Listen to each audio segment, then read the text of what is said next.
Alright, and welcome back, everyone. You got your Dr. Pepper? You got your Slim Jims? How about a plate of dinner? You got that? Good. Now let's continue on with the review. So Linda sets up a meeting with all the gangs and stuff, and I actually get kind of excited because I'm thinking, oh cool, I finally get to see the Williams and Lopars and Ropers and Cheen Ties, right? Right? No, too bad. All you get to see are clowns, random goofy people, clowns, metalheads, clowns, this guy, and if we don't jack in, we'll all be vapor! And more clowns. So anyway, Shuko shows up, kills another random guy made just for the film.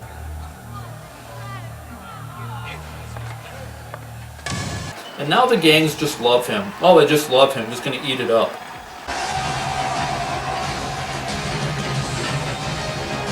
So whatever, while Billy and Jimmy are walking around and trying to figure out a plan on how to stop Shuko, guess who shows up to stop them? In broad daylight, I might add. It's the gangs.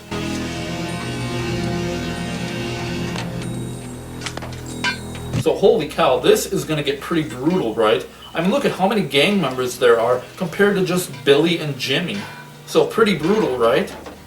Well, when the Lee brothers aren't running around all over the place, they're actually fighting one gang member at a time, while the rest just sit there and bounce around and watch. So stupid. So since we don't get the Williams or Lopars or anything, what gang members do we get here? Oh, we get the Mailman, and Clowns, and some guy from Mannheim Steamroller, and some pretty tattered looking ninja. So eventually they run into some little shed sitting on the water and try to come up with a plan. Now this part might actually have some intelligence behind it. In the games, if you go into the water or anything, you die, which seemed really stupid. Oh yeah, big tough double dragons, right? But as soon as you fall into the drink, oh, bye-bye. So the movie actually plays it smart and explains why they can't swim. Wanna try and swim out? In that sludge? We'll melt. That stuff's liquid death, man. So that seems kind of cool, right? Well, it is until this upcoming scene. Billy and Jimmy finally escape by using a little boat, and of course, there are already gang members ready for that. Oh, loving it! So they shoot some missiles and start the water on fire and create a big explosion, and they believe that they killed the Lee brothers. But as it turns out, they aren't dead. No, they're floating around in the apparent liquid death. However, instead of dying, something new will happen this time. And if it gets in your mouth, you get diarrhea for a week and all your hair falls out.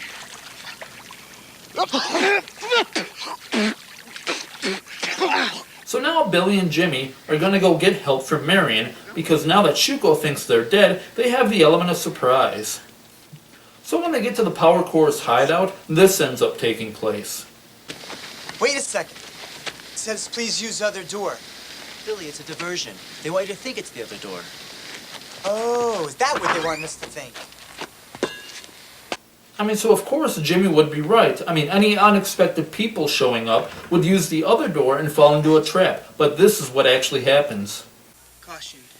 Watch your step. Watch your step.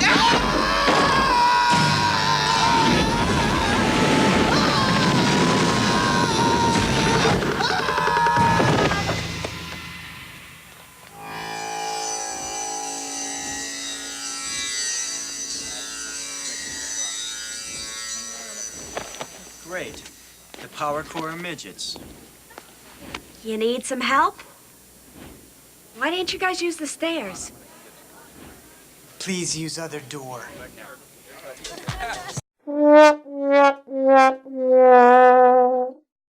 Alright, now stuff like this actually really ticks me off. I mean, here you have Jimmy, who is supposed to be the smart one, and Billy, who's the dumb one. Well, now suddenly the roles are reversed, right? Now Jimmy, who is actually being intelligent, suddenly looks like a moron, and now everyone's like, oh, Jimmy, you big dumb-dumb, you big dumb-dumb. Now, why does this actually really tick me off? Because this sort of thing happens all the time in real life. Somebody could just be really stupid, and you can be really smart. But then there might be a question asked, And you give the legit answer, the actual intelligent answer, but it's not. It's something really stupid. And now you look like the moron. Now you look like the moron, even though you were being logical.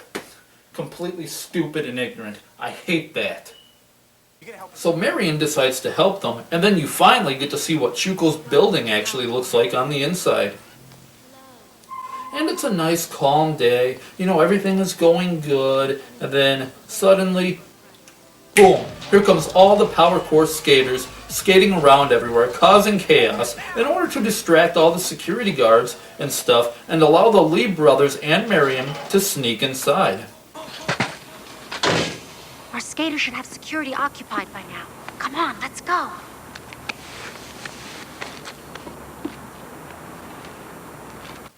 Duh, duh, duh, duh. Okay, now I can kind of see. Maybe this movie was targeted for children, right? For the younger audience? That's what it was targeted for, right? So why in the world do you rate it PG-13? Why do you make it like that then, huh? Oh, PG-13, so now obviously it's targeted towards the teenagers? If it's targeted towards more of the older audience and teenagers, then why in the world are you acting so childish in it? Stupid. Anyway, this review is getting long, so let's hurry up. So of course they find Shuko, but end up getting caught. And rather than a good fight scene taking place, this is how Shuko handles the Lee brothers. Billy, the medallion!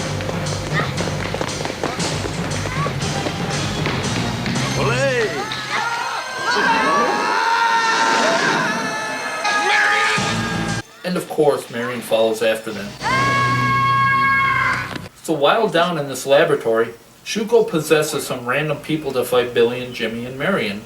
But are they characters from the game at all? Oh, of course not. Why would they be? Instead of having any cool characters, we get this guy named Tower. Hi there. Did you miss me? And this guy named Torpedo. So, whatever. Jimmy is captured while Billy and Marion escape. So anyway, Billy and Marion start falling in love, right? Because that's what teenagers do. But all of a sudden, they're interrupted by the gangs. So now we got a big fight scene going on, and Linda actually fights Marion. So throughout the film, it's been a bunch of movie references, right? Well, now they change it up, and we get TV show references instead. Now who's the boss? Oh, get it? Get it? Because Alyssa Milano, who plays Marion, was in the TV show Who's the Boss? Oh. Then when the tables finally turn, and Marion has control of Linda, Marion says this. You're lucky. Generally, I put people in the hospital. Oh, get it? Get it? Because, you know, Christina Wagner played in General Hospital, get it? So anyway, Jimmy finally shows back up to help fight. Well, as it turns out, he's possessed by Shuko, and now he's going to fight Billy.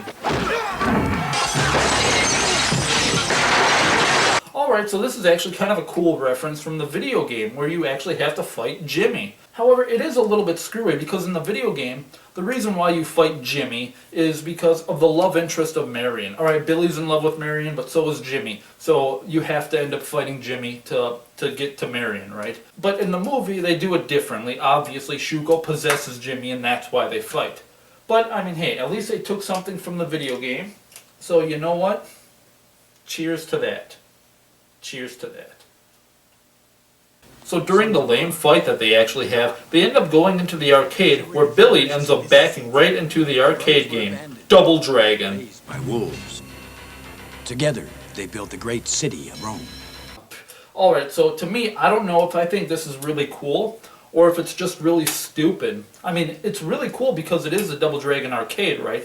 But to me, I wish they would have put it farther in the back, because having it right there just seems really weird. Like, I mean, what if Billy and Jimmy would have just turned around right then and there and saw the game and been like, oh, this is kind of weird. Double Dragon? You mean based off the medallion? Billy and Jimmy are the main characters and you have to rescue Marion? Like, I mean, I don't think that would cause like a paradox or anything, but it would just seem really weird. It would be like you going to the arcade and finding an arcade game based off of your life. It's like, whoa, wait a minute. So, I mean, it seems like a cool idea, but at the same time, it's pretty goofy. So Billy gets mad at the Double Dragon medallion and tries to throw it away, which ends up unlocking the power of it for some stupid reason. And now he has the power of body and strength of steel. So after beating up Jimmy, they sit there and have a brotherly love moment, which allows Shuko time to go and grab the double dragon, and finally combines the two. Now this is kind of weird, because apparently he is becoming the Shadow Master, and yet he is absorbing light? So, I don't know, maybe the double dragons are absorbing the light? I don't know. So anyway, he turns into these two Shadow Wraiths. Yes, that's what the credits actually call them, Shadow Wraiths. And they end up fighting with Billy and Jimmy. Let's have some fun. Huh, you know what? I actually almost forgot. Whatever happened to, a Bobo? Well, a Bobo was actually found by the Power Core and brought back to Marion, where she ended up interrogating him for information on Shuko. And what did she use to interrogate him? No more spinach! Oh, spinach. Oh, you know, because spinach is so bad and vegetables are so bad for you, right? I'm gonna barf! So she locks him up, and apparently he has never seen himself since his transformation, because when he looks at himself in the mirror and sees how terrible he looks, he starts to cry. But that sadness quickly turns into anger, and now he charges off to help destroy Shuko. So what does the great big, ultra-powerful, superhuman Abobo do? Marion! He hates the lights! Generator. Really? Really? That's what he does? He is that mad, and that angry, and that upset, and all he does is this? He hates the lights! That's all he does? With that much pent-up anger and aggression, that is all he does. You know what it would be like? It would be like if somebody gave me like a movie to review, or a game to review, or something to rant about that I didn't want to do. And it would be like me going like this.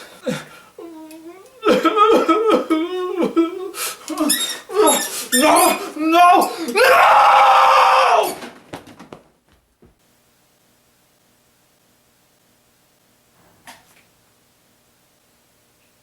And to make a long story short, too late! Billy and Jimmy beat the Wraiths, turn them back into Shuko, get the dragons, use them to turn into sparkly ninjas, meet Satori one last time, Jimmy turns into a shadow, possesses Shuko, gets Shuko arrested, comes back, then they get ready to leave, a Bobo shows up and wants to be friends, Jimmy thinks it's Billy, so he lets a Bobo drive.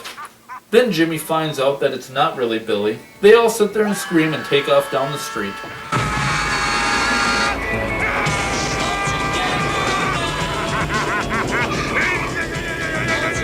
And finally we're brought back to good old Huey and Louie still looking for their lost brother Dewey. And they end up arguing with each other in a stupid comedic style and walk down the road while the credits finally show up. I never liked him. You like him? No, I didn't like him. He always like, did he? He tell you that. No, I can tell you. I know so. Yeah, I think you're right. Alright, so that's it for this review. Now, see, the thing is, the main reason why this movie ticks me off is that it did not follow the storylines of the video games. They had to go and completely make up their own storyline and put this, which basically puts the movie in an alternate universe. I hate that. I hate when companies feel the need to do that. You get a license for a video game and you have all this stuff to work with, and what do? You ruin it by throwing it into another universe. Don't do that. That is stupid. And that's actually why making movies based off of retro video games always seem to fail. Because people always feel the need to make it into a different universe, into a different timeline or something. They completely make it unrelated to the game. How do you make a movie like that work? How do you take an old retro video game and put it to a film and actually make it work? You take the storyline from the game and you add little bits of elements to it, like the Double Dragon games. Why did they kidnap Marion? Who knows? What did the Double Dragons do for a living? Who knows? You know, none of this stuff was answered. You could have answered that in the movie. Take the basic storyline, but fill in the gaps. That's what would make it good. Why? Because the people who are fans of the game will enjoy the movie because they're seeing, like, you know, extra doodaddy stuff from the game. They're basically seeing the game, but a bunch of added goodies. So number one, they'll like it, and the people who don't know the game, the people who haven't played the game, they're gonna like it anyway, probably. Okay? Because they don't know what the game is about anyway, so they don't have any, like, preconceived ideas of what it should be. So it doesn't matter. You know what I mean? So, Stupid. However, I'm sure there are people out here who enjoy this movie for what it is. Probably people who have never actually played the Double Dragon game, and people that are into really goofy, silly, off-the-wall movies. Fine. If that's what you want and that's what you're into, fine. Then this movie is for you. Otherwise, pretty terrible movie. Whatever. Hopefully you guys stuck around and enjoyed this review. So, whatever. I'm Janitor Jake, and I'll catch you guys later.